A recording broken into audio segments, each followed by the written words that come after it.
So thanks and welcome to everyone online. Thanks for bearing with us. We're very excited. This is our second, I'm already lost track, masterclass of the 2025-26 academic year. So we're very excited to have Dr. Rahmin, Bender-Salazar and Breanne Pitt here, and Christian Roth masquerading as Breanne online to talk about navigating wicked problems and misinformation and exploring systems thinking and learning in interactive digital narratives. As I said, we're very excited to have you here, and we've got a great audience online as well, and I'm sure are very excited. And so without any further ado, I will pass over. I just wanted to first off thank you. Sorry for the technical difficulties. Hi. So there's a lot of, it's all a mouthful. We're gonna talk about it. So wicked problems, huge topic. Misinformation, topic by itself. Systems thinking, very in vogue, but also means a lot of different things to different people. And learning interactive digital narratives is something that Breanne and Christian will delve a little bit deeper into. It's a term that, a newish term, but it's one that we're trying to kind of imbue with meaning for this particular project here, where we're looking at systems thinking and design. So this is me. These slides will be available if you want to. I work here, so I work at the University of Galway. I'm a psychologist by training, but human and organizational systems, and was a graphic designer and web designer in a previous life.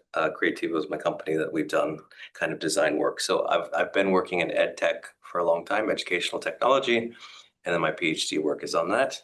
Breanne is a PhD in Trinity. She can introduce herself a bit, but she's done a lot with systems thinking. And so if you want to introduce yourself a bit. Sure. So my name is Breanne Pitt. I have a really interesting story. Actually, I started a communication studies major undergraduate at Boston University. Then I became a teacher, and then from teaching, I taught literature, and then from literature, I started teaching technology because I was savvy. And then I became a master's student at Trinity College Dublin in interactive digital media. And now I'm doing a PhD at Trinity College Dublin in systems thinking and educational technology. So that's kind of where I am right now. I also am a research fellow at the World Economic Forum, and I have developed and built and I'm running the Strategic Intelligence Academy there, which is a systems thinking open source resource hub. And Christian, I don't know, can you unmute yourself to introduce yourself a bit? Yes, hello everyone. So yes, my background is also in psychology, and I focus on learning with media, especially interactive media. And I'm also teaching for 10 years using interactive digital narratives and how to convey complexity in an engaging way, how to lit the spark and make people being interested for a topic, even though it feels overwhelming at first. And yeah, systems thinking and learning design. And I have a company, Delta Innovative Learning. So I'm very happy to be here and to be the online guide for today. Disembodied voice. Also me sometimes, which is great. So we'll get into it now. So again, we will have some interactivity. We're going to have, if you have your laptops or if you have your phone, we'll have some neuro mapping if we want, but also you could do it physically. There's all sorts of different options depending on what you want. But first, we're going to talk a little bit about what are these topics? What is the context that we're talking about? So problems. I think one of the biggest things as in any field you're on, you're thinking about problems and how to fix them. Now, we also can look at the news. There's a few things happening here, but also around the world, there are problems. How do we address them? How do we look at them? And how do we collaborate to come up with solutions? So that's what kind of sparked my work in design thinking, but also in systems thinking has been around problem solving or lack thereof, or problem setting. So this kind of sparked in the idea of wicked problems and then kind of interconnectedness, but also the tangled realm that we work in. So these are used to be at some point, probably more linear problem, where you're hungry, you should eat a sandwich. That's fine. But most problems in this day and age are wicked in some way. or you could argue they're wicked, meaning that they're not straightforward, they're intertangled with other things, like, is that bread made ethically? Are you paying minimum wage to the people involved? Did you steal that sandwich? Like, there's so many different layers of it. And so if you think of anything too much, it can become quite wicked, but it's the idea that you live with complexity. So rather than trying to solve it, you sit with it and understand the kind of interconnected elements of it. And so this led us to looking at education and specifically literacies. And that not to say that we have come up with a solution, but more questions. So what would make us better at distinguishing between facts and fiction when we're trying to understand a problem? Sorry, would you mind sharing your slides on Zoom? I feel if they're not. Are they not? I don't think so. I'm not seeing them. Are they? Is that working? Are you seeing? It's just yeah. Can you see it now? Yeah, perfect. Great. Thanks, guys. You guys were so patient and quiet. I think there was a hand raise. I'm sorry about that. So I hope everyone can see that now. So there needs to be, we think, some kind of new literacy. And there's a lot of research about this. Like, so you look at the different levels of pedagogy, but also computer science, media studies, business studies, all different studies. They're looking at how do we need to teach people how to distinguish between what's fact and fiction, what's fake news, what is like, how do you know when you're trying to address problems that you actually have the right information? And I don't know myself. And then I think if you add a layer of AI, you also don't know what's a hallucination, what could be just really, really good prose, but it's not actually true, or it's very close to true. And so what are these competencies that we're trying to build, and how is it related to systems thinking? So I think for us, it's like, how do you decipher?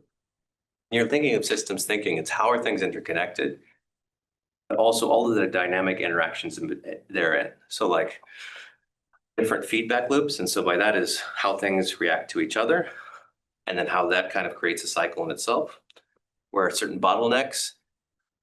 This is a field within itself, and you can go really deep into systems thinking, going into systems dynamics, into system mapping, and cybernetics.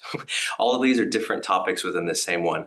And I think what we're trying to do is touch on just the idea of having systems thinking awareness, to understand that things are interconnected and that if you do one thing, it has knock-on effects.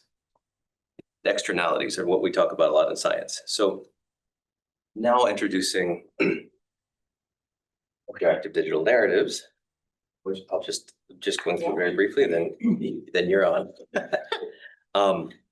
So it's basically an expressive narrative in digital media implemented as a computational system and experienced through a participatory process. What does that mean? So that's a lot of words. And I think it's this idea, Breanne and Christian will continue and elaborate on this idea, but like for me, because I came from a different perspective. So I was more working on systems thinking and design thinking and practice, action research. And we were using technology, but more in educational spaces. But then really understanding what are these interactive digital narratives where you're talking about games, videos, what are these things? You can make all these kind of these new forms of media where you are actually interacting with something, be it a chatbot or something. And there's a give and take. And in that learning journey, because it is a learning journey where you're trying to learn from this thing, be it a game, it was designed for a certain purpose and for a certain outcome. You also get to kind of choose your own adventure. But none of those things are without consequence. And I think that's something that warranted further study, is to understand that like you watch a television series, you play a video game, these stories have a purpose, have things they want you to know, and you also have to make certain choices. Part of it's design, but part of it is, I think when you're looking at design, and any designer knows this, people don't use things the way they're intended as well. And so that also part of it. That's part of the learning and also part of the destruction and kind of creation of that process. And so this goes a little bit more into interactive digital narratives. I think they'll talk a bit more about what that is and what an IDN is, because I think that's also a developing thing. And that's why we opened into the space of looking at how do you create something like that, but for the purpose of learning, understanding systems. So, yeah. That's a bit about the traditional form. These slides, again, we can make them available. It's just understanding the difference between traditional forms of media and story. Because again, I think at the crux of this is what are stories that we're being told? Could be media, whether it's a video game, whether it's a game that you're playing on your phone, or social media, which can be very gamified. Just trying to decipher what's real and what's not in your everyday life while you're consuming media. It's got a bit more of a life of its own. So I think that's where we start off. And then understanding where information silos, and without interconnection, you don't know it's true or not. And I think something that I often tell our students is that a lot of fake news or misleading information, there is lots of seeds or grains of truth. In fact, that's what makes it so, and like, and I fall for this stuff all the time for that. But like, and by that I mean, with anything, if you hear something you like, it's very easy then to world build from that. And so, and it's not wrong to say, like within this photo, if someone feels that, they're like, that is a spear. Tusk feels like a spear. It is a spear. In some ways it is. It's not the full picture. And I think that's what we're trying to like, I guess the best way is to empower and also to facilitate this kind of learning. Because ultimately, as we're saying with this, the interactivity, it's agency that we're trying to build. So people have to make their own choice. So it's not that we ultimately create a really well-designed IDN that makes people think the way we want to think, because that wouldn't be the purpose. We can talk a bit more about that, but like you could. So you could use all this theory, which I think we can think maybe some tech companies also are using a lot of psychological theory, thought into designing things for certain outcomes. And you could make those outcomes good or bad. You could try to see how could you empower people to make their own decision, good or bad, with the right information. So that's kind of the task that we have at hand. Right. Yeah. I like to kind of just to kind of build on what he said. It's very similar in a sense, if you think about it, like when you have an interactive digital narrative in this system, right, you have your traditional book and there's a fixed ending. That author knows exactly what they want you to see at the end. The difference with an interactive digital narrative is you kind of relinquish a little bit of that authorial control. And that's really hard for, journalists and a lot of media organizations and things like that to even fathom doing. But really, you're putting the agency in the user to create their own truths from looking at a system, as opposed to just your story. They're looking at the entire system and they're exploring it through their own agency and their own choices. So they kind of develop their own truth. The way I kind of like to think about an interactive digital narrative. So why do we need systems thinking? Let's just see, maybe I can try to sit up here too, so I can actually see the screen in front and talk to all of you. All right, so go ahead, click next. Yeah. All right, so why do we need systems thinking? Also piggybacking off of what Rahmin said earlier, before we had more simple, they weren't so complex. And that's ultimately because in the past, we lived in an agricultural society. Our roads and our pathways to each other and all information were very, very small and limited. We were literally living in a society in which we had a town and that was our resource. That was our information. Now we live in a knowledge society.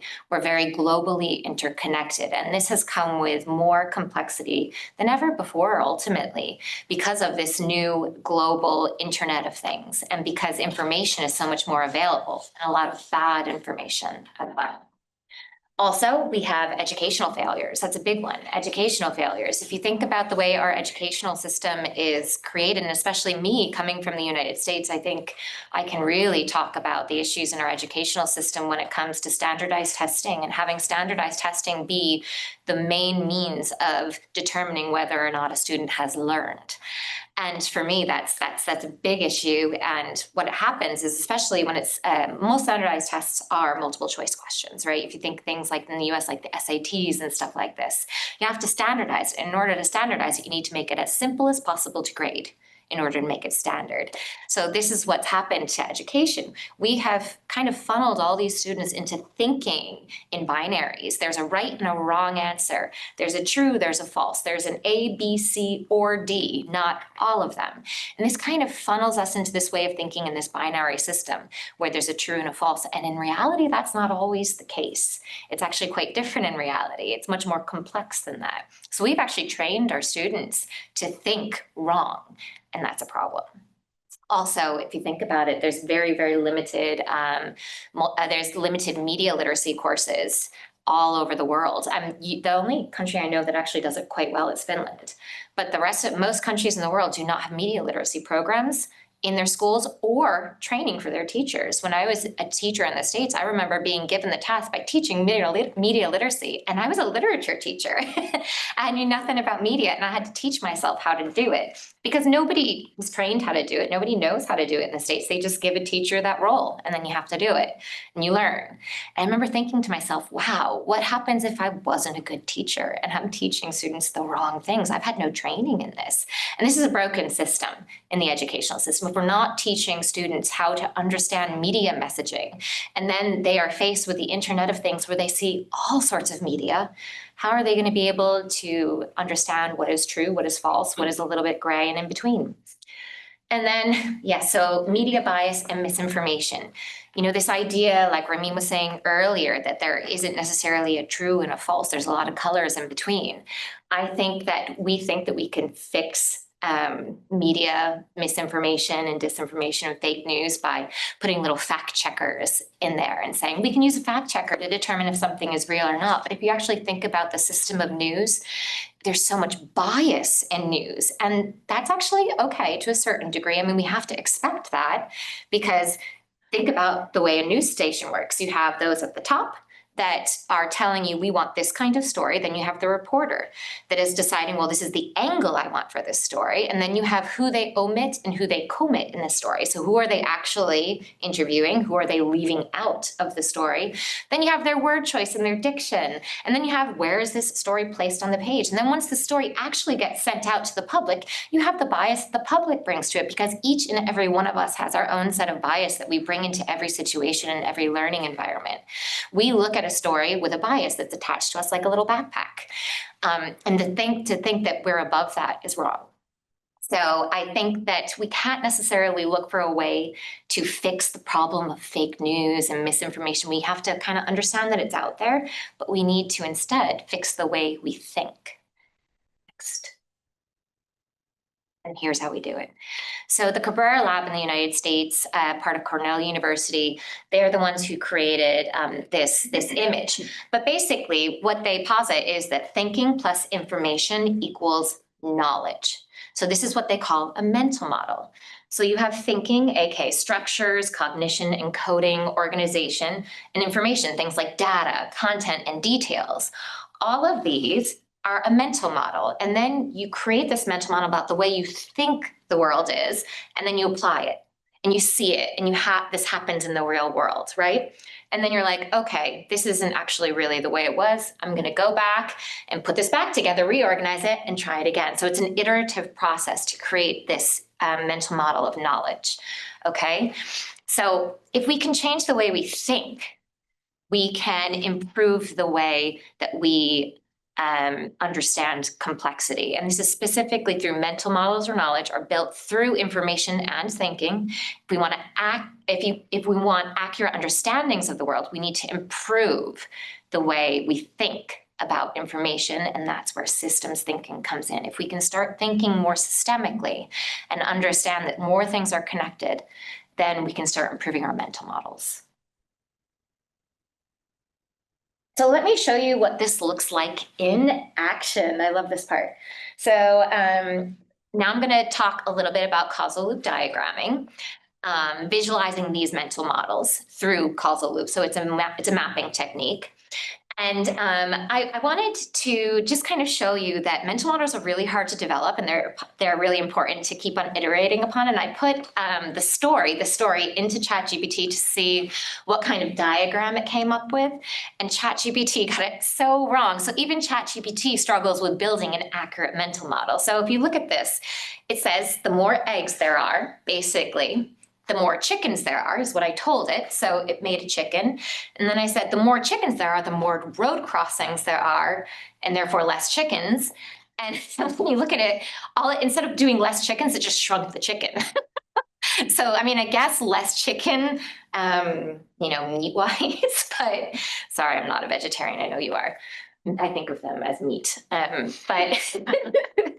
But they shrunk the chicken. So basically, even ChatGPT couldn't develop this causal loop diagram correctly. And it kind of just shows how we need to be able to think about the models that we're creating and iterate upon them constantly. And again, shows how ChatGPT and AI is requiring human interaction in order to create things that are accurate. And the mixed metaphor caused chaos. Yes, So, yes. the egg, which one came first, and when the chicken crossed the road? Then it becomes this kind of sense. Yes. But it does make some sense. It was so funny when we put this in, we're like, oh my gosh, look what it created. So wrong. All right, next. Next. Okay. So this is basically a correct causal loop diagram, how it actually should look. So it basically stems from systems dynamics. So at MIT, which is basically where systems dynamics was founded. This is it. Systems dynamics basically visualized in a format in which everybody can access without being, somebody that's a computer scientist. A causal loop diagram specifically is a closed sequence of causes and effects that is a closed path of action and information. So here is the story. Chickens lay eggs, right? You have eggs, which increase the number of chickens. So you have the little plus sign here, you're increasing the number of chickens. But when the chickens cross the road, right here, you have more chickens crossing the road because you have more chickens. So another plus, there are less chickens. So this is called a balancing loop, guys. So you have a reinforcing loop here and a balancing loop. So more chickens born, more chickens cross the road, but then it balances itself out because the more chickens that cross the road, the less chickens come out alive. Sorry, dark. And therefore, again, less eggs. So it balances itself out. So this is what we call a causal loop diagram. And this is a little bit of what we're going to be doing today. This is a basic one, but again, we're not going to be requiring that you write down a balancing loop or reinforcing loop and stuff like that. That's not what we're looking at, but it's just a way to visualize a system. Okay. How two things impact each other. Yeah. So negative or positive isn't bad or good.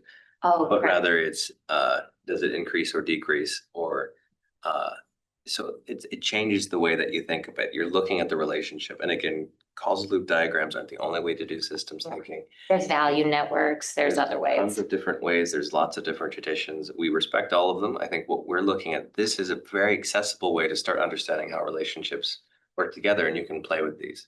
Yeah, and going along with what you said about, I have it here as a positive and a negative, but that is actually very misleading because it really, I don't like it when they use the positive and negative signs in the graphics. I like the B and the R for balancing and reinforcing because we always think of it in terms of positive and negative, and that's not actually what it means. Next. This one. So this is just further what I was talking about. Yeah, you can skip to the next one. All right, so just a quick little overview, a review of what I just showed you. So the purpose of a causal loop diagram is to represent relationships and feedback loops in a system, to visualize it. So that's why we use them. Understanding systems, so the to visualize these interactions and these dynamics without focusing on an issue though. And then identifying problems. It could help us identify a problem. So when you map systems that interact and impact wicked problems, you can highlight feedback loops driving negative outcomes and guide potential solutions. And then lastly, it's really important to note that the map itself is not the system and a system is not the map. They're just a way to visualize it. It's kind of like you're building your own version of a mental model of these things. So it's not actually the system. Okay, and then lastly, just to give you an example, and we talked a bit about how games can be an example of systems thinking. And I just wanted to show you a causal loop diagram of a very famous game. I don't know if any of you have ever played World of Warcraft, but that's okay if you haven't. I also could have shown the Mario Kart one, but it's not really a narrative one. Has anybody ever played Mario Kart? Has anybody ever gotten that blue shell when you're at the very, very, very end, you're last, and you get a blue shell and you get to throw the blue shell and it always takes out the person who's in first? So it is doing that because it wants to keep the game competitive. So that makes it more fun. So when the person that's really, really good is in the front, you get to use the blue shell. So it's a balancing loop to make sure it's always competitive. But moving on from Mario Kart, this is World of Warcraft. So this is basically a combat-driven resource acquisition loop. So this is how a loop works in a game. So when you spot a new resource, you have to face an enemy, then you have to defeat the enemy and collect the resource. Yay, new resource. Then when you get that resource, you can sell it, you can acquire better tools and gear, and you can increase your ability. And when you do this, again, you can spot more resources. So more ability, more resources. So these are two positive feedback loops. So it's going to increase and increase and increase, and you're going to build and you're going to build and you're going to build. So this is just an example of how your choices and your play in a game end up impacting the outcome.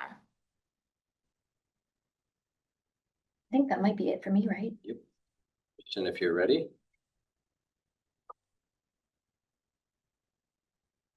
Okay, I'm ready. Hold on. I can hit it. All right. Yeah, can you exactly? So we want to show you another example. This is from our colleague Mirka Down, and she gives insight into the industry of, well, not just any industry, but the drug industry, the Dutch drug industry. And it's basically a huge database which is made interactive. So you see on the lower left side, you have a map and you can click on different data points. You can see how drugs enter the system, but then you can also see 3D scans of different places. Here is like a dealer's home, and you learn more about the background. She did interviews. You can click on items. You cannot see this on the screenshot so well, but it's free, it's online. You should really try it out. And what is very nice, it shows the complex connections between all these little gears in this big industry. So the dealer is a father, has kids in this case, and is just living a normal life. But then you can click and see the connections. Where is the product coming from? What's the life of people also smuggling drugs? Where are the synthetic drugs coming from? How does it get into the coffee shop? Many people think that drugs are legal in the Netherlands, but it's more like a tolerated thing. But production is still illegal in many cases. So it's a very complex and often misunderstood system. And you can explore it and you see, it's a bit like the transformation maps from the World Economic Forum. Next slide, please. And another example, we are writing a paper about it at the moment. Well, it's under review. It's Suzerain. And here you play a politician yourself. First, you have a little backstory to find out who you are and how you got into this position. But then you have to lead a whole country. And that's quite a challenge because the media, I think we have maybe next slide about the media, is reflecting on what you do. And depending on what kind of political background a media venue has, it also writes differently about what you do. And then you can decide to overtake media or to be more democratic, but you're also really faced with these difficult ethical decisions, how to lead a country, but what do you do when the media is against you? And it's partly unfair. So it's also connected to the topic that we have today. Next slide, please. Am I still doing this one? You are. So, sorry, my plugs fell out. So how is this relevant to new literacies? And Breanne mentioned already that it becomes more difficult to know what media messages can we just follow blindly? How to fact check, how to learn. And these interactive narratives, they are very good for classroom debates, for assignments to just go through and then really experience complexity firsthand and discuss this. One downside of this suzerain game is, I think, just going through and to come to one ending is at least 20 hours. So that's quite some homework assignment if you think about it. And we need shorter works, maybe up to an hour or so, that you can experience and that you can work with, shorter interactive stories that you can then discover and debate. And in our interactive part of this masterclass, we want to explore with you, how could this look like? And we created a little example. So this is not how it would look like if you would build this with system designers and narrative designers, but it's a very good starting exercise to see what could we bring for schools to teach these new literacies. Okay, surprise me with the next slide. So, system thinking and mapping digital learning education. So that's really our big mission here. And we want to bring these areas together, and we want to use IDN design to create communicative and transformative tools for tackling today's complex challenges. And it's interesting because that's how we met, right? We were working together on IDN for complexity, and then Rahmin brought in mapping, and since then we're tackling this from different sides. And we all have also this educational backgrounds, which is, I think, crucial for this mission. Next slide, please. Okay. This is a question. Go a little bit more into this. I looked at the slides, but I wasn't sure which parts I have to present. That's why it's, no worries, Chris. That's why it's good. I think this is, you can introduce this a bit. It's just the idea. So this is the beginning of our understanding of what we'd like to bring forward as an educational. Yeah, I can tell you a bit about this. When it comes to IDN, Breanne also mentioned that agency plays a very big role. So you make meaningful choices and you can direct the story, but in education, you can also direct your learning. So this comes together in an interesting way. However, you need tailored experiences. So this is where scaffolding comes into play. So Brunner also talked about how you need to support learners. You give them this vast space to explore, but they need some guidance. And you need to limit complexity at first and then slowly introduce more complexity over time. Otherwise, it's overwhelming. And this experimentation is wonderful if you think of it like a sandbox. As a kid, I loved to play in sandboxes. And I remember one anecdote. My parents told me that when I was 3 years old and it was in a big beach, I asked them, like, what's this sandbox, this huge sandbox called? So that's also a mental model example. My mental model was like, oh, sand to play with is a sandbox. So the beach is technically a huge sandbox. But if there are no boundaries, right, it's endless. And you need to also see, okay, what's the topic? You need to think about scale. Again, 20 hours homework assignment is a bit much. So we need solutions that allow you in a safe environment to explore. And I'm working with another short game, Adventures with Anxiety, also about the complexity of anxiety and how the fear of the fear, or how misunderstanding anxiety is a problem. But for some, it can also be too much when they think about their own anxiety. So you need to really make sure that expectations are managed and that people feel safe. Like if they're overwhelmed by something, they can reach out and talk. So it's all, in the end, it's all about driven by curiosity, and that's our part on the top left, curious creativity, that learners interact with narratives and wicked problems, but it's made into a safe, engaging, and interesting way to learn.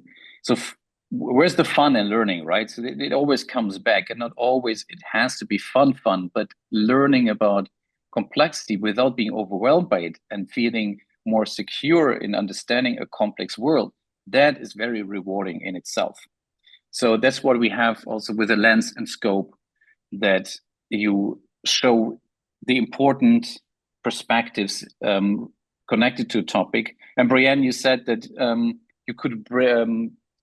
you can develop your own truth. And I would say, yes, you could develop a better understanding of the complex truth rather than following like oversimplified messages. Unfortunately, we tend to follow simple messages because we're probably stressed with our day-to-day life, day-to-day job, and we just got a baby, and I cannot make the effort now to investigate every single news item, and then the research is so overwhelming, and then the sources that I have, I also don't know, can I trust them? Who is behind it? Are there different agendas? It's very, very difficult to form an opinion that's really based on facts. And even your own experience is influenced by bias, as we mentioned before. So the lens and scope means that you really need to bring in diverse content, inclusive content, different perspectives, not just Western-centric perspectives, not just white male, straight man's perspectives. So really thinking of how does a topic affect all the different people. So that was a long introduction to this, but it helps us to guide not just the design, but also analysis of IDNs and also the development of new learning environments. Okay, that's this slide. You find more, there's a link, you will get the slides and you can read about it. And we made a short summary of it. So if you find this interesting, please reach out, please read the blog. And now, let's go with the activity. Thank you, Christian. Yeah, I think over the overarching theme here is there's a lot of these different transdisciplinary, multidisciplinary topics together. And we're just trying to test how they go together and how to improve learning. And by that, it means that also really sitting in a posture of learning where you're looking at what are my biases? What are their biases? What are the different potential things that might influence how I feel about something? A story. Because a story is a very powerful thing, but depending on your positionality in life, socioeconomically, geographically, you name it, it changes the way that you look at the story. And so with that in mind, we have this kind of silly story, but to help you navigate. So if you guys, the folks in the room can work together and look at kind of how to map this story that we're about to tell you. And then online, there's a mirror board as well. So you can use a mirror board in here if you want. And it's nonsense. And we've specifically made it nonsense, but very allegorical to many things in life. But it's not exact. It's not about any political or geographical or economic issue we're having right now, but it is related. Allegorical-esque, Animal Farm-esque. Sure, yeah. So this is about Mayor Quibbleton. So again, another element of this is, so we came up with this idea and then we're like, let's try with ChatGPT. So then we played with this at a few different things, and to come up with this idea, we came up with the story and then it helped us flesh it out. Basically, the idea is this young man is the mayor of Puddleford. And he's very well loved. He's very highly respected. The town is quite small. Every duck deserves a pond. Mm-hmm. And there are ducks, cats, dogs, and a small minority of squirrels. And again, this information is on the Miro board too, so that we can just have a little demographic of what's here. So this is allegorical to the way that the world is here. So there are issues with squirrel immigration. People don't know if that feels right or not. The pond is expanding. Is that good? Some people believe it's necessary. Some people don't even want it to happen. All of the eccentricities of the individual, so like his love of rubber duckies, becomes very controversial. Either good, you love him, or you hate him. So the reason why we did this is then everything was calm in the town until basically was a media story. We're not even telling you exactly what it is, because we're telling you what the reactions were. And so these were social media posts. They were headlines, basically saying all sorts of different things. Could they be true?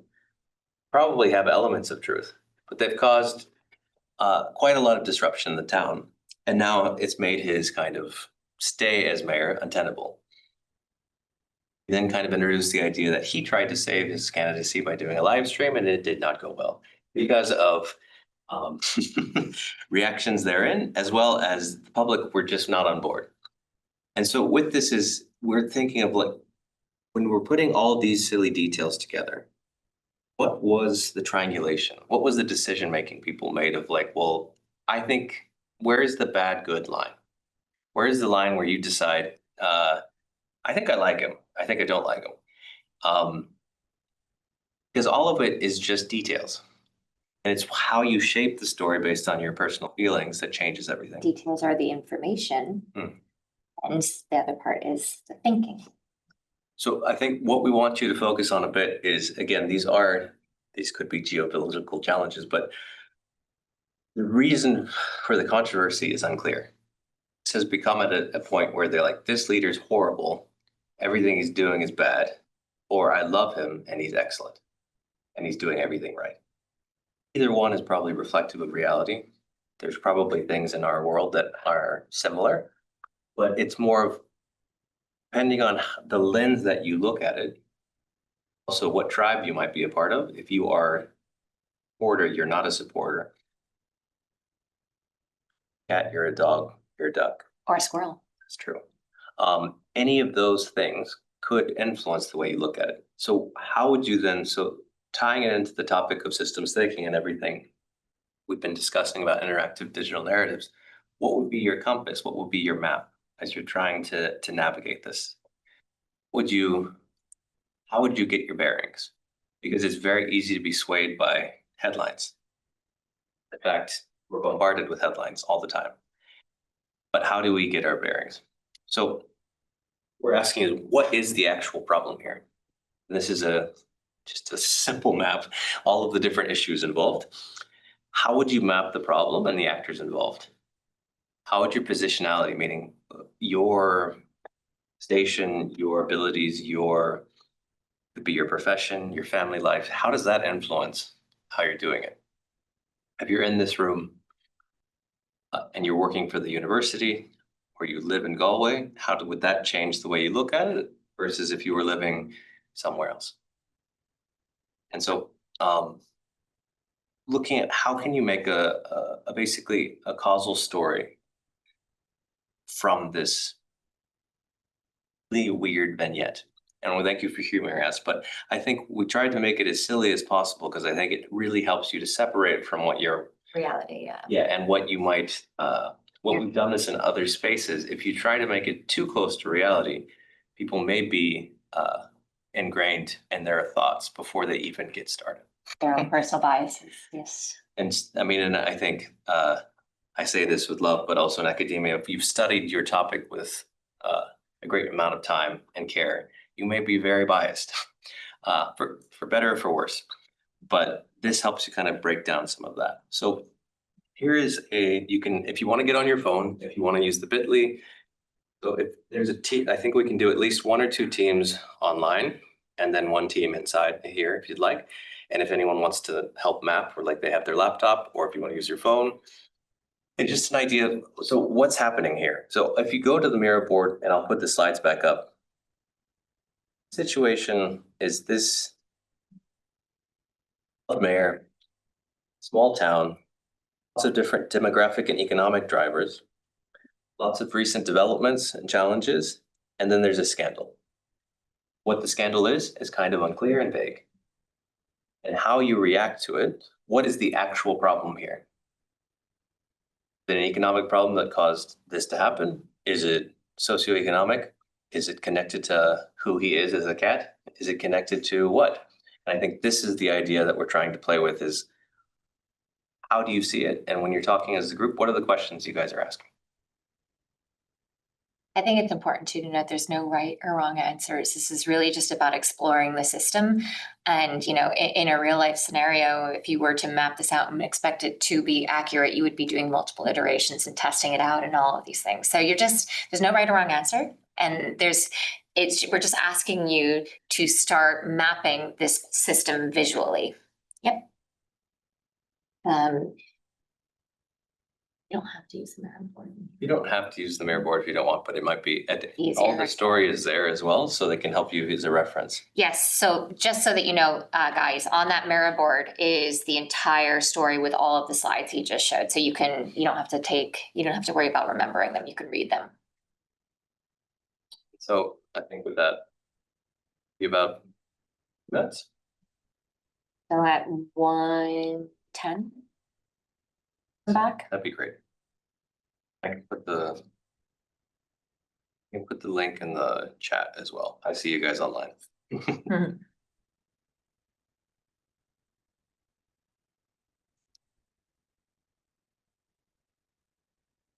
You want us to form like a little team in here? Yeah. So if you guys can work We can move together, the chairs too. we can also, we'll talk with you, but also Christian will be online. So if, to answer any questions that the online groups have, we'll be floating between.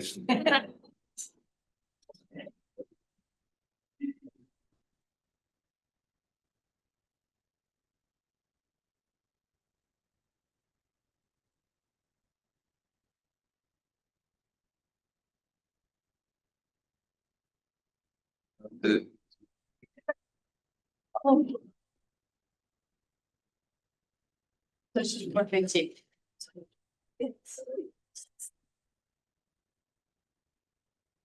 So. If you look back to, do you think you could put up maybe that story, the causal story slide? Yeah. Just so, yeah, with the language one. No. Okay, no worries. No, sure. Yeah, No worries. So the task again is you're kind of trying to map out what the situation was here. And to do that, we need to come up with the verbs and we need to come up with the nouns. So what are the variables in the story? So he's going to put it up in a second. The whatchamacallit, the slide that actually tells you how to tell a causal story. And you can do that by, so first think about what kind of variables are involved here. Those are your nouns. So yeah, oh, there you go. Okay. So like, for example, here, the nouns are eggs, chickens, and road crossings. Now, the verbs are different. The verbs are they lay the eggs, which increases the amount of chickens. Then the chickens cross the road. That should be a verb in there too, which decreases. So those are the verbs. That's what links these two circles. So if you're talking about a system, that's how you would talk about it. There's nouns, which are the variables, and there are the verbs, which are the links. So think about what kind of variables do you think are part of this story? And there's lots of answers here. There's no one right or wrong answer. So just come up with a bunch of variables and then you're going to talk about how they connect. And that's where you're going to come up with the verbs. And you're going to start drawing those arrows and you're going to start creating that causal loop that you saw earlier, the eggs, chickens, road crossings. Okay, does that make sense? So we're gonna create a, A causal loop diagram, yeah. based on this story. Yeah, exactly. As a collective. You got it, yeah. Okay. Cool. Yeah. Simple. Yeah, let us know if you have any questions. We're here too. But yeah, we'll set the timer too on the mail board. So that's the variable first. It's only 15 minutes. That's so quick. Feel like I'm. You guys, if you want to draw it under, is there like? Yeah, or We can do the one. I mean, you could draw it in the mirror board online, but I like to do it. It's a way to get it. Our paper over there. Oh, wait, here's the paper. It's big paper. No, these are. Oh, you got it. well, more on this. Yeah. Okay. I feel the rain coming. Oh, no. You know what, we can put this over there if you think it's easier with a table. Oh, Yeah.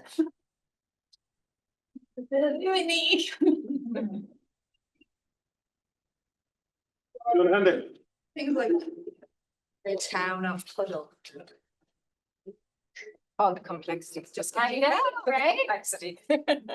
So guys. Makes it a little easier. Nice. And so this. So, no, I lost it. I have the little mirror. I have the mirror app, so what happened is when I online to, I lost it.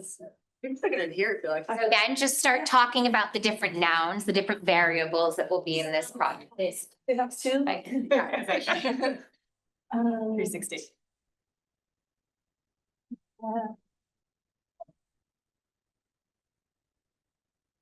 Right here. So you can see this one. For So just, I guess, start by listing variables, which are the nouns associated with. So, Sorry. yes. No, Come you go ahead. I'm sure I can write all. Everyone's afraid of the man. Should we, Don't do that to me, please. What's wrong? What's wrong? Just to write the variables and whatever. Like the cats. Yeah, so we can start with the variables or whatever. Well, Puddleford is one, no?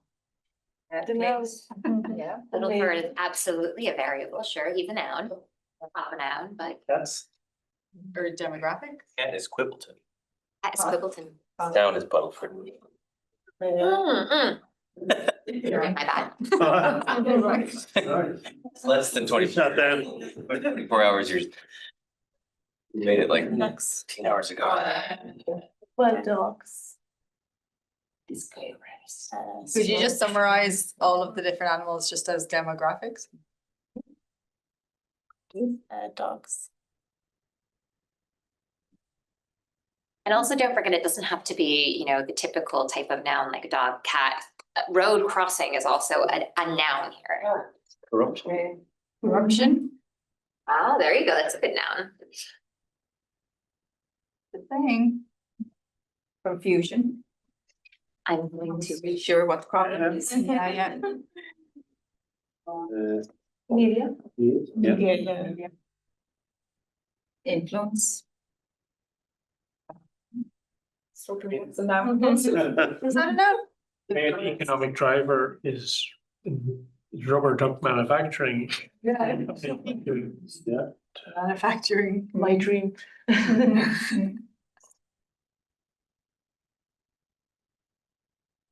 Public. Opinion.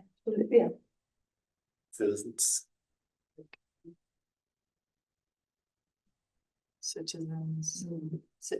Needs, should it town, or you say that's the needs of the demographic? The mayor's cousin that was awarded the exclusive pond cleaning contract. So Contracts. This isn't. Well, we're presuming that. He could have very legitimately got that contract. I'm gonna have the 3 quotes. Commerce In new training. procurement. It's the commerce. Yeah. And procurement call sweats. The elite. Like a. Yeah. Target. Social class.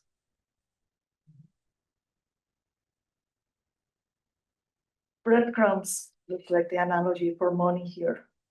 So, Yeah, or kind of difference, you know, because it's there, it mentions gluten-free crumbs, so that's like something a bit different to the normal Easier. crumbs. There's something suspicious about it or different about it. The exact reason for the controversy is unclear. Multiple narratives circulate. Political cover-ups, foreign influence, health or family reasons. So foreigners. Health and family. Needs, health and family needs.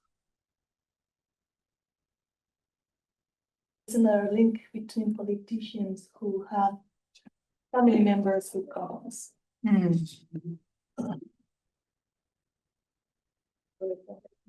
Yeah.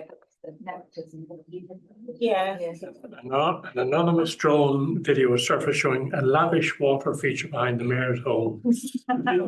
Duck-shaped fountain and a sign reading "Not homemade." So, So cute, you stay there. Are you looking at? Orange, yeah. Just a 10-minute warning, guys, 10-minute warning. Should we look at verbs? Yeah. What are the verbs? Yeah. Then what are the links? Yeah, so now you have to figure out how to link those nouns. And should we summarize it down to 3 for the diagram purposes, or? It doesn't have to be, Could be any way you want. it's whatever you feel is right. I think the magic is usually like pick 5, but like feel whatever, like it doesn't have to be complex. It's more of, do you have a couple little bits, elements? So like Balancing each other out or anything like that. and a couple connections. So how are they connected? And a couple There's a pieces. lot of misinformation, so I don't know how Yeah. you put that in verb. No, there's an information void in terms of all of these. We're not sure Yeah. what really is the proper information. So the problem is controversy Mm-hmm. and then demographics or the. Could that be one of the links is like more missing information there is, the more. More the controversy. Yeah, so what Yeah. links these two? They're still now, so what links those two? Oh, yeah. Yes, yeah, or an information void that we're Yeah. kind of not sure what's going on. Absence of information and negative assumptions. Assumptions. So it's about what increases and what decreases at the end. So for example, public confidence or private money. I think it's kind of what you said, for more media and more distrust, for example, it's complex. I definitely think that if you're looking to summarize you've got your. Given the fact that, when he tried to address it through the video thing, it just made things worse. I think that's probably a good link. Like the more information there is, the more distrust there is. So it's not an information absence, it's a misinformation. It's just a pity there isn't a current situation that you could use as an analogy.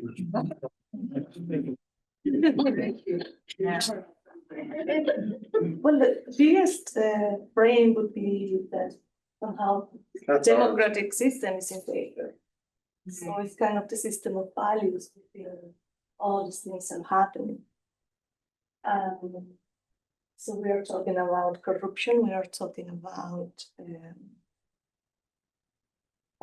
working class or people that are affected for this thing. From the biggest frame, we are talking about, so who are the agents here? I mean, this democratic system, which is agents to media and the money. If you look at the start as well, like the original thing was an on for every duck.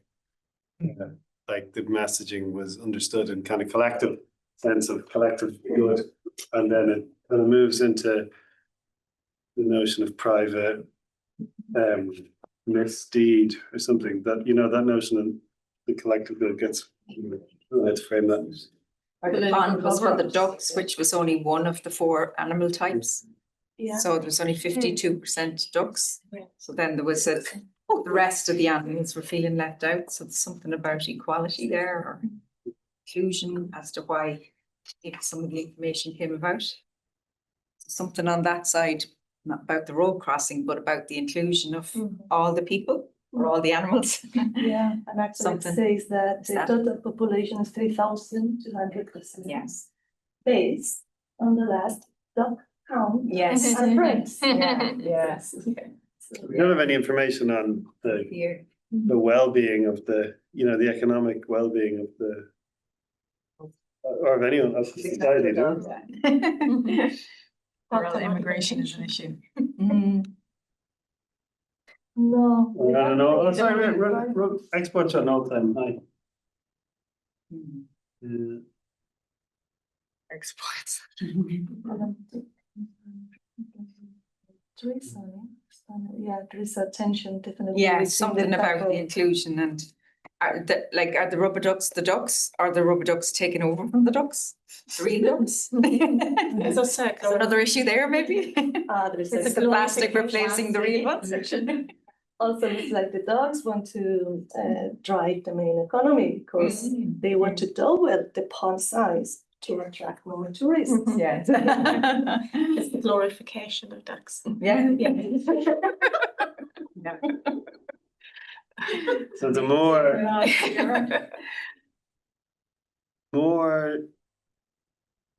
that groups, the residents are understood, are thought of in terms of their distinct categories. Because we also see this notion about the squirrels, which is, you know, a tiny number. The more the sense of the collective good dissipates, the more they think about it. When it becomes diverse. The population becomes- No, more just the more attention. I'm just going on what's written there is that there is this issue around immigration, but even though it's tiny, but the more that there is, assuming we can take that at face value, that there is an issue that political discourse focuses on individual groups, and the more general level of distrust there is, perhaps. But I mean, we're concentrating very much on Mayor Quibbleton's possible corruption, but somebody seems to be feeding the media to their own ends, probably. Well, So the miscommunication is being swayed by a particular demographic. No.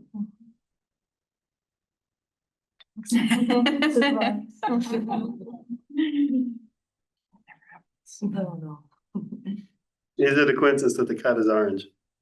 We have any information about who owns the media? Good question. Controls the media. These are good questions, but do we know? Do we know? It's a question. Yeah. Need to find out, maybe. The cats. That would make a lot of sense. We got about 3 more minutes, guys. About 3 more minutes. Just to give you, I didn't want to put this just to give you an eye worm earlier, but this is just an example of a random causal loop diagram that I just found online. They can look all sorts of different ways. So there's no right way it should look. Like this person colored in certain spaces to let you know this color is representative of this topic. So it's all different the way you want to do it. There's no right or wrong answer. To have 1 and 2. Yeah. Yeah. Great if we could have one. I think ours would be all over. Just pick a couple of these things and figure out how they connect. You got about 3 minutes now, so I think that's enough Do time. those graphs also include any kind of speculation or only on facts? That's what I'm trying to figure out, because we've been talking about speculations, but none of them would make a causal relationship in the end in the graph, right? It's just like the only causal relationship I can see is that duck export is like the rubber duck export is increasing and it's somewhat bringing money back, and that's the only thing that I can see. All those That's a good other start. like That's a speculation. good start to start your map at. Where? Mhm. Yeah. All right, so we'll start with That's rubber ducks. How do you know that's true? Let's say on the Yeah, it said, it did say that. But how do you know it's true just because it says that? No kidding. yes, the difference is that I was looking at I'm just, yeah, I don't know. How do we trust you guys? That's it's part of it, yeah. We're talking about real ducks and rubber ducks. I was just wondering if the cats and dogs eat duck. Yeah, I just was saying that the rubber ducks, I missed that. where do we learn about these recent developments? So we don't learn about them through media, but like where do we learn about them? Where do you learn about stuff? Economic. I think it's a combination of social media, I think also distraction. Okay. What you hear, just word of mouth, that kind of stuff. But I think also, I don't know if this happens to you all, but it does happen to me. I read something and then I might remember it wrong. Like in Happens to me all the time. you start talking to like whoever lives in your house with you and you're like, yeah, this happened. They're like, no, you had it flipped. And you're like, oh, fair enough. That was a Black Mirror episode. It said 80% of our memories are inaccurate. Yeah. You flip things. You Very flip them inaccurate, around, yeah. you- it's very simple. You might have the right ingredients, but instead of making a cake, you made. My husband's memory is always wrong. We don't remember things really, we reconstruct them. I guess we don't even know if the rubber duck export helps the city. So we need to find that out first. That's the first fact. We're gonna give you an extra like 2 minutes. I think We can't save this. no. We're working on it. I think the more ponds there are, the more ducks there are. Because they're keeping the ducks happy. Yeah. Stay and so. Yeah, and I just see the rubber ducks are the mascot for the, Yeah. so I'm really hung up on this inclusion issue. There's There's other animals there that aren't represented. So the aligned to, ponds. they're very unhappy, the other animals.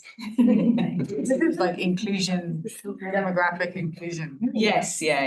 How are the other animals represented Yeah, in a Yeah. mascot? Which they're not. So maybe like, it always comes down to finances, so the town putting for its budget. Yeah. We see that. The majority of So population. I'm just looking at that some Town more. economic. Well, A few more circles, we can add more things. What decreases the? So more ponds, more ducks. Increases the problem or decreases the problem? Increases. Increases the Yeah, problem. because Yeah. the more ducks. Yes, They but the become more, out More of ones, more to join to everybody else. yes, Every duck should have a pond, so. yeah. Yeah. Yeah. I just love it. Well, they probably need a lot of antisocial ducks, but Yes. Imagine, Yeah. Ones are like houses, isn't it? Yeah. Housing. They might fit slowly. But it's unfair because the houses are only going to the Squirrels ducks. don't like Yeah. that. They're not going to the. Yes. You know. Yeah. We've got zoning issues. Take more money. Yeah, exactly. More ponds, less trees, Yeah. more flooding. There we go. Cycle. Yeah, there we go. More rubber So ducks, that's- less Once again, environmental. and then. Sustainability. I think that's the next. All right, so let's just finish up, guys. Finish up your, whatever you're doing right now. Yep. I don't know, I'm just.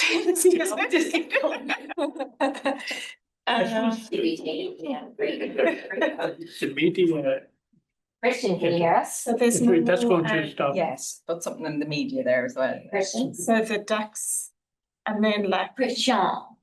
Inclusion, demographic inclusion, because. I can hear you, yes. Oh, there you are. Christian Roth. Inclusion. Demographic. So But I hear many people, so.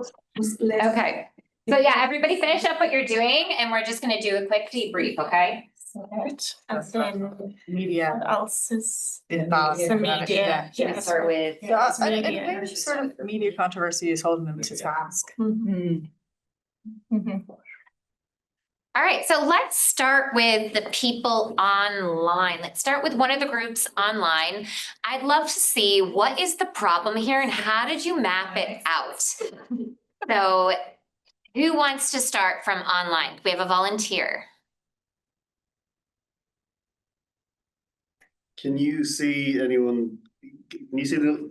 You actually put the online up maybe there so they can see that the. The mirror. No, can you? Oh, that. I'm not hearing anyone. Just have to give them permission to talk. Oh, is someone talking? We haven't given them permission. Yeah, no, just if someone wants to, I know. Has their hand up, but that may be from earlier. Oh, look at these are class. Do you want to talk, Martin? You brought it in. It came into the screen there. People were good. Yeah. Her hand was up for a while already, so I think there was a different thing. But let's see, do we have someone online? I found it very interesting to hear the discussion of different groups. So online, we couldn't talk with each other, so we were basically hearing in what the groups on the table were discussing. Didn't necessarily make it easy to have your own stream of thoughts. So I had to mute to think. Christian, who's But the one on the left? Can the person on the left, do you see it? The one that says Mayor, Trust, Newspapers and News Media? Was that somebody's right there? You want to stick your hand up? We create this. no, you guys were this. We started Oh, it's been moved around what we had. I don't know what happened there. It's like everybody's active. So I think we were just joining the other groups from what I see. Well, maybe we'll start with the group in the classroom first. So maybe we'll spin the classroom in the room first. So do you guys want to maybe just tell the story with your verbs and nouns, what your causal diagram says, and then we can discuss how you got there and all the other things that you identified as potential variables as well. Anybody else want to do this? I'm just trying to recreate. Is yours on here? We're just creating it at the Oh, moment. fair enough.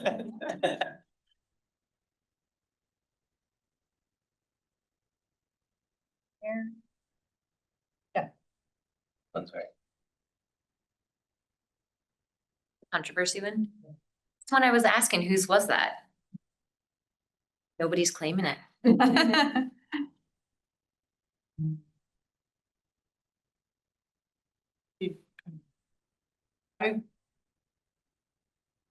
We discussed a lot of things and we didn't get them down really. But they're very simple. Simple's fine. Yeah. Show us what you got. Tell us what you got. So it starts with rubber ducks. And then more rubber ducks exported means more ponds. But then we kept going back. No, the left of the pink ones. Yeah, they haven't drawn the lines I yet. haven't drawn lines yet. Basically, it starts with rubber ducks. And yeah, so the more rubber ducks exported means more ponds.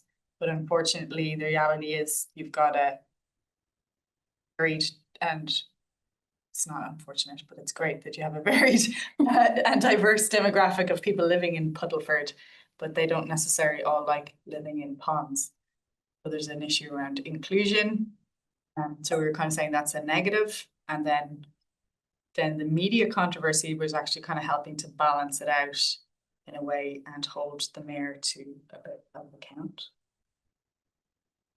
So a little bit like, you know, but it's obviously more complex, but I think we quickly. Okay, so if you had to maybe in a sentence say what you identified as a problem, not the only problem, but a problem, what do you think that would be? The mayor is not, doesn't have a very good inclusion and diversity. Let's see. So not everybody's happy about the pond. Yeah. They don't all want to live in the ponds, and the more ponds there are, the more rubber ducks, and they're probably not happy about the rubber ducks too. Yeah, okay, interesting. How did you, what were some of the other variables you guys discussed as things that would be included in a larger diagram? Mayor's cousin, I suppose, yeah. The mayor's cousin, what about him? He could very well have earned that contract on his own merits. I mean, he had to be the cousin of someone if he happened to be the cousin of the mayor. It doesn't automatically, everything we're working on is supposition, and, you know, we're damning him for little or no proof, you know? I mean, okay, he took out a PPE contract during COVID, but He's a really good artist and has really good art. Okay. Funny. Anything else? It's just the void of information. The void of information. Okay, so that in and of itself is a variable. Yes. What about the void of information? We're just not sure where the information's coming from, how much of it is legitimate, where the sources of the economic figures in relation to the ducks is coming from. So we're not really sure of the sources and the validity of the information. Transparency is an issue. Yeah. Who's leaking the information? Leaking From the pond. The pond is leaking. It's a swamp. No, just kidding. Interesting. Okay. So do we want to go back to those online and have them, if we can have somebody talk about the one that was created? I want somebody to talk about this. Here, zoom out. Oh, wait. Okay. Oh, yeah, we don't know where, oh, there it is. That was, yep, that up, yep, down, down, down, down. And you can, oh, that's not you now. Oh, Oh, yeah. this one. Yes, this one. Who created this one? The controversy, voters, power, mayor, trust, promise, popularity, pond expansion, factories. Oh. Who is this? Marta? Was this you, Marta? I don't have to put you on the spot, but if you'd like to. You can even just pop it into the comments.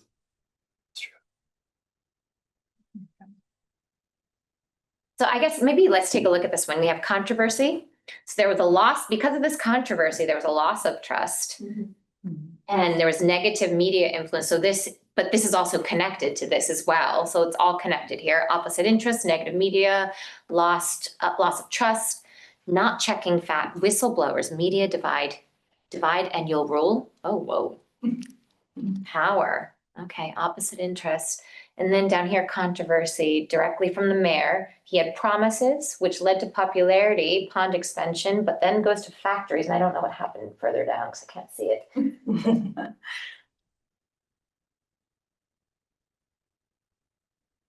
I'm not understanding that one, but basically the more controversy, the more loss of trust, the more controversy, the mayor, more promises, more popularity. Oh, so because of the controversy, that's why he tried to do the little, I'm assuming maybe this, what they mean is why he tried to do the little on-air thing with all his little rubber duckies that went wrong. Probably. Yeah. It did not lead to popularity though. Oh, yeah, he did try to fix it. He tried to fix it. He gave it a good shot. All right. So this is just the point of this, though, is that it gets you realizing how much more complicated an issue is than you initially thought. And I feel like this is, the first step to making a change, raising awareness for that change. So this makes you aware of, this silly little story that looks like it could have been in a children's book is much more complex than all of us adults together could collectively draw, even in just little arrows and circles. So I think that is really what we're trying to get at here. Mapping these really complex systems in our world today, everything is interconnected, and to map them, our mental models that we build constantly need to be iterated upon. So if you created the chart that you were initially making, you're gonna into practice, see if it works, and go back and change it. And it wouldn't be this first draft would just be a first draft. There would have to be multiple iterations upon this. And the great thing about things like systems dynamics, it takes something like a causal loop chart, and then it adds something called stocks and flows. So it says, okay, you're saying there's a positive, there is a reinforcing loop here there's a positive loop, right? Reinforcing loop, how much is it going to reinforce? What quantity? And that's when you start putting in numbers and you create a dynamic computer system so you can actually play the system. So that's where systems dynamics comes in. It takes this idea of the systems mapping and it operationalizes it with a computer. So that's the difference. This is the starting point. You create these causal loops, value networks, stock and flow charts, however you want to call them, create them, or however you want to build these systems maps. And they can be operationalized in a computer system once you do this legwork in the beginning. And again, it's really important. We also think as designers, it's important to have all of the stakeholders involved in a system there to create the system together. So let's say you want to create some kind of simulative game about migration or emigration. You need to be involved with all the people impacted by that, people that live in local communities, people in policy, people that are immigrating. You need to be in contact with them and have these discussions to build an ethical system for people to explore. So there is, there's a big onus placed on the IDN designer. But at the same time, it's still, you have to relinquish a bit of authorial control. There's a big onus on you to create the system, but you have to realize that people are going to explore that system in their own way. I think the best example I can think of was The Sims. Has anybody ever heard of The Sims? So Sims was a really great game. You can build a family, you can create your house, and you go to work every day and you create this sim life. But what happened is, you know, you never know what people are going to do with the system. And there are some real interesting sim stories out there about people creating torture chambers in the like basements of their sim house and doing really weird things. So at a certain point, you have to realize, look, people are going to do with your system what they want. But that's why it's important to have an ethical design when you have all the stakeholders involved. You create a system that is meant to be used for good and you do the best that you can to make sure those parameters exist. But sometimes you don't know. You don't know what people will do. The Sims was a funny one.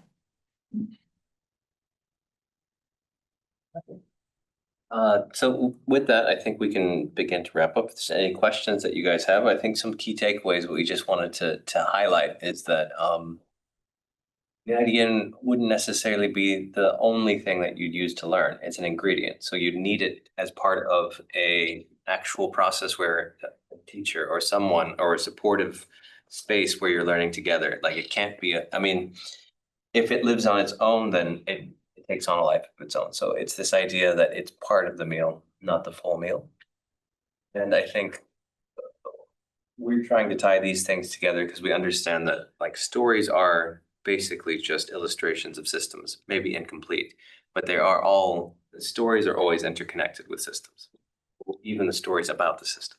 And so how do we then navigate that? What is the map? What is the compass for us trying to?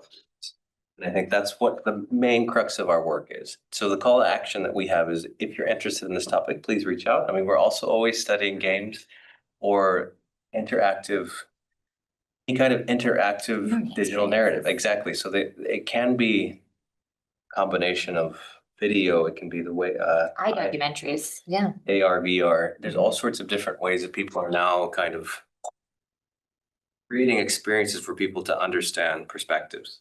Now, but we're trying to understand, well, what is the purpose that you're trying to do that? It's not that we're trying to influence whether it's good or bad. I think we want to work for good, not evil. That being said, I think the beginning of that is to understand what's being explained. What are the pieces of the puzzle and what's truth and what's not? Because we can easily use any of these kind of elements of influence for whatever purpose we want. And we may think it's good and it may start as good, but it may not be good. And so this is the idea of how do you create this posture of learning within learners that they understand that they're like, well, I have to sit with it and make sense of it myself. And what are the tools I have and what questions should I ask to do that? Please, questions. So there are some students attending these master classes, and at the end of the academic year, they have to do a project or an essay. So it's incredible variety of what they are doing with the tools they are learning, which is mostly coding or Unity, etc. What would be your advice? Because it can be that somebody just making a web page for a business. It can be somebody thinking now of illustrators, making books for children. So how, until what point, these kind of materials can even, activities or methods can be positive for any small or big activity you are developing, or for creativity itself. It's like look very big, and we were talking about politics and corruption and all that, which is very important when you are making a product as well, of course. But when we go to the very specific details, something small, how do you think this method can be included? Or I'm explaining myself. Yeah. Or I can start. You can start. Yeah. Okay. So I think this is just the introductory part. So we've written a few pieces and we're trying to explore it. So like we're humble learners on this journey as well. But I think some distinction we're starting to see is the difference between like these large allegorical ones that we're talking about. And then also there are these learning things that are more on a certain topic. Like there is one that we were looking at, it's not quite an IDN, but it's also not quite not. BBC had created one about the Syrian journey. So if it is a interactive story where you make choices that you're trying to escape as a child from Syria, BBC made this, and it's still up, and but you make choices, and based on the choices that you make, the story changes. Yes. And so then you're learning of like, well, okay, so if I'm a boy or a girl, that matters. What age I was, that matters. What country I'm leaving from. Like, am I going through Egypt or am I going through Iraq? Like these different, every element has a consequence. It's like choose your own adventure, of course, but it is a very serious topic. So I think these can be very powerful tools for learning than just maybe hearing a story, because you're like doing it, like you're actually creating the story. and you are, well, like, and then you have these kind of the gaming side, where you're like, oh, I don't want that to happen. And then you start to reflect on, well, yeah, you don't want that to happen to yourself, happening in real life.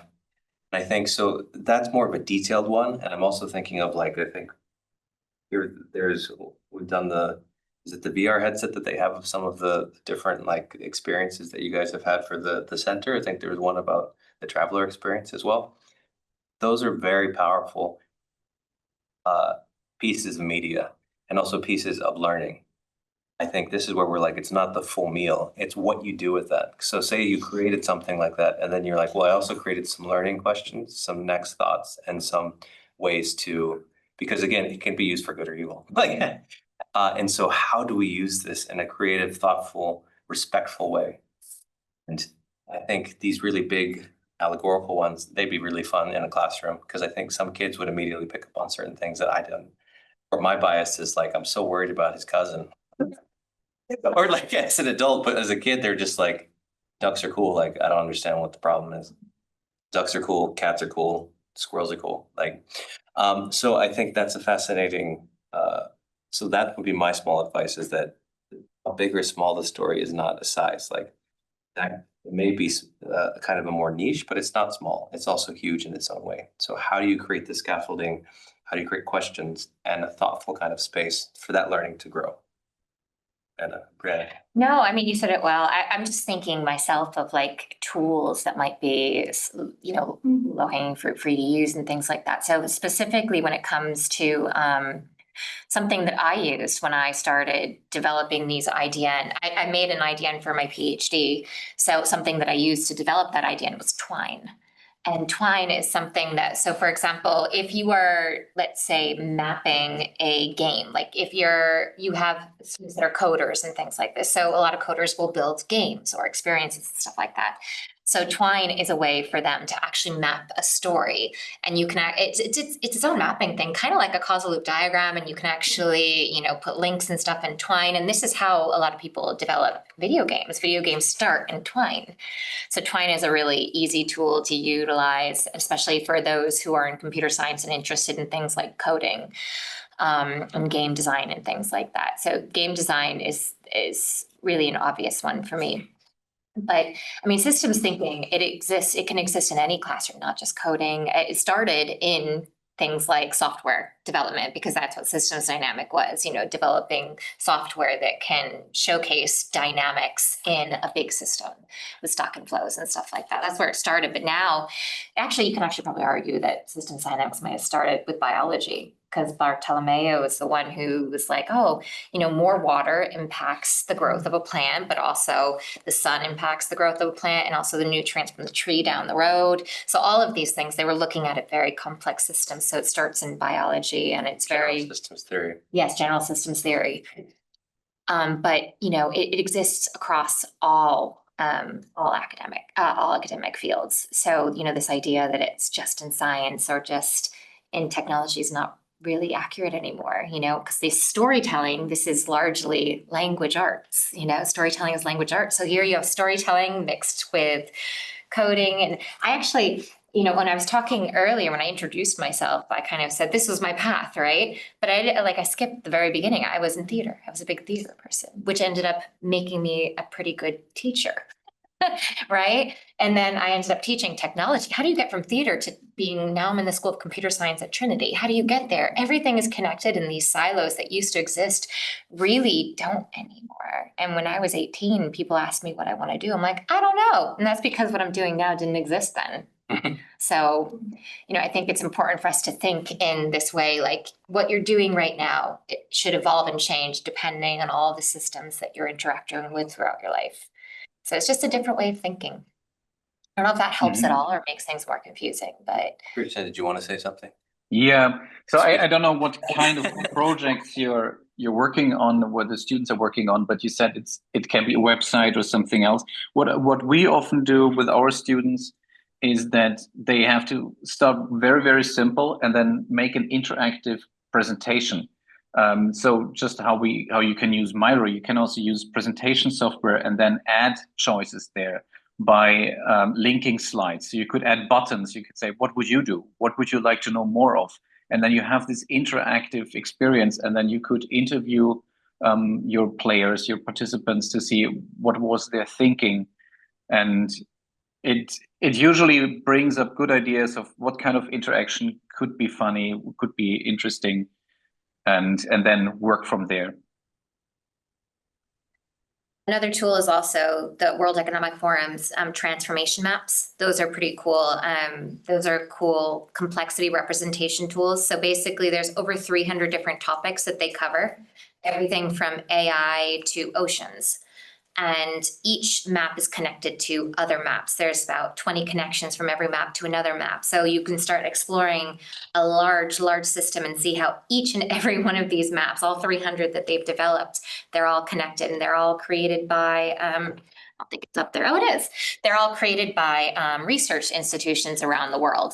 So, for example, Cambridge, Harvard, like all the big universities have all created a map and they constantly update them. So you're getting quality information from research institutions and they're all identifying how all of these things are connected.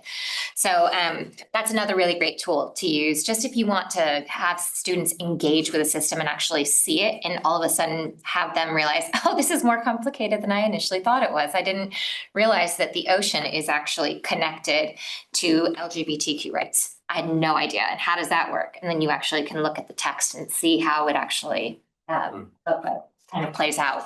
Any discussion of what's missing? Yes.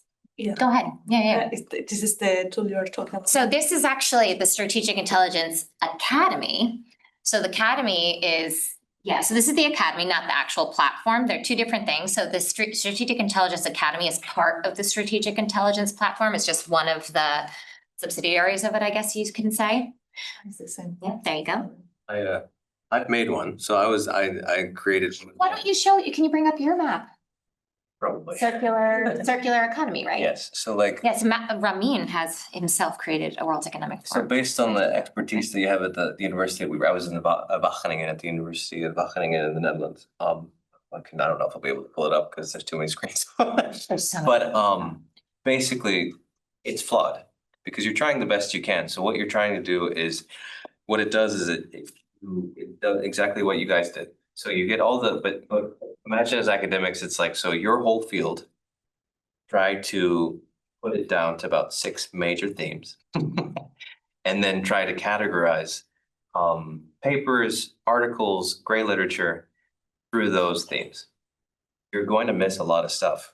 You're also going to probably help connections be made that were never made before. But again, I think it's more of like, it's a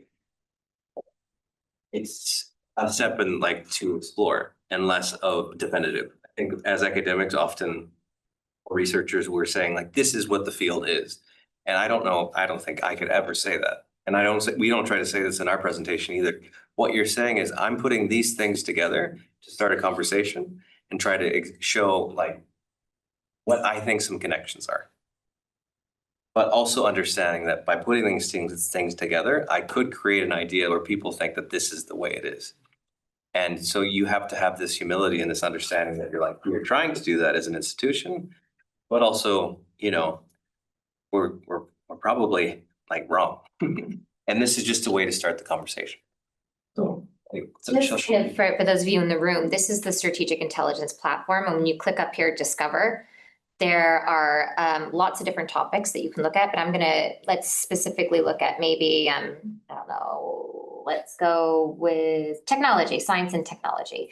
So here, let's look at the artificial intelligence map. These are all maps, right? So we click on this and this is the map that pops up. Do you guys see that? Actually, let me see if I can. Yes, so this is its own complex system. Here's the key issue in the center, the topic. These are the key issues involving that topic, and these are related issues. So right here on the very, very top, when you click on like artificial intelligence, you can read more about the topic here. This tells you a little bit about it. Then you can click on a key issue, let's say AI and misinformation. And then you get a whole spiel about data science, for fourth industrial revolution, future of work, all of these things that are highlighted here as connections, it explains them here in the text. And then let's say I want to click on maybe AI governance and regulation, new text, and it explains all these connections. And then if you want to say, you know what, I want to learn more about agile governance here on the outer ring, you click that and you go to a whole new map. And then it actually in your history here, it shows you which maps you went through. So if I go through a couple of them, global health, social protection, this was my journey. So I can see the system that I explored. I started with, AI, then I went to global health, then I went to agile governance, etc.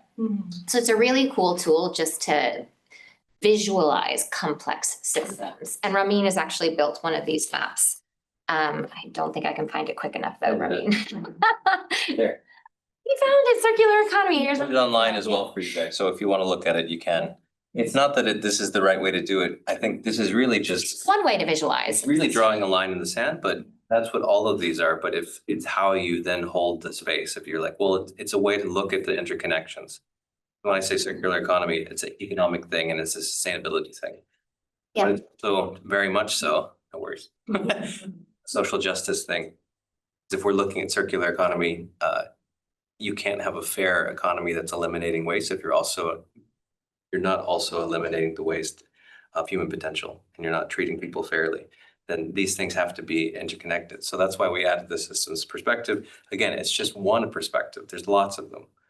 And so I think it's an imperfect system but the World Economic Forum is also a platform that you can use, like that can be helpful. That being said, it's just like any other platform, you have to use your kind of mind to think of what's being sold to you, what's being told to you, and how are you going to navigate it? Because it is still a platform with an agenda.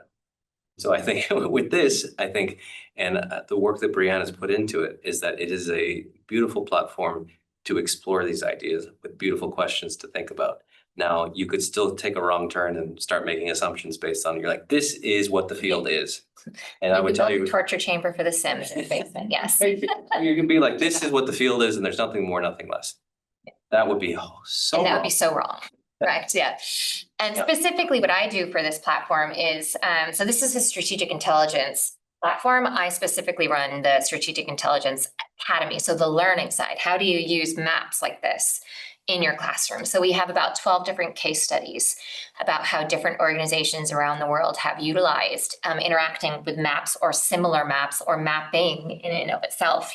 It doesn't have to involve the World Economic Forum's maps, but there's a couple case studies that are in fields from everything from you did one of the case studies at the University of Exeter, which was the circular economy case study. Yeah. We also did one in a high school classroom where students actually built maps using the platform, and they created their own virtual essays. So, that center topic in the middle, that was their introduction paragraph, and all these key issues, those were all of their supporting paragraphs. So they had to write in there how everything was connected. So their essays were so much more informed because they were making sure to identify all the connections on the outer ring.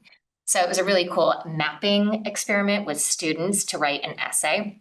Because, essay writing is on its way out anyways with AI. So why not get them to think about the writing and how everything is connected through a tool like this? It was pretty cool. So those are just some examples of the use cases that are on the Strategic Intelligence Academy. It's open source. You can go on and download anything because my agenda is making sure that everything's out there. So I don't want anything behind the paywall. And that's what the Academy is for. Everything is for you to explore. There are also some blogs that we wrote together that are on there. There is the Cabrera Lab podcast, which is on there. It's the Systems Thinking Podcast Lab, where Derek and Laura Cabrera, who are both teachers or professors rather at Cornell, they kind of go back and forth. And they're so much fun because She's really great at organizing his thoughts because his thoughts are everywhere. He's one of those, brilliant geniuses that when he talks, you're like, I'm having a hard time following. And she kind of sits him back and she goes, so what you're trying to say is this. And she's brilliant. She's so good at it. So their dynamic and the podcast is great and it's fun and it's an enjoyable one to watch. So you can watch that on there. And we also put student projects on here. So if you guys have great students, if any of you are teachers that have students that are doing incredible projects that relate in some way to systems thinking, we host those on the Academy as well. So students actually have their work published. Or the certificate probably goes to your project if you want it to Yes. be, if it's linked to systems thinking. Oh, yeah. And if you end up using a map from the World Economic Forum, they like that even more. Even if it's, I think this is wrong. Exactly. Honestly. Oh, yeah. No, I've published papers about the forum and the limitations with the platform, and they're happy about it. They tag all the posts and all of the time. They've been great about it. So, I mean, I recommend the platform, checking it out. Both of them, the platform itself and then the Academy. So the Academy can give you some ideas of how to utilize it in the class. Is there any questions before? I know we're over time or at time, Sorry. so thank you so much for participating.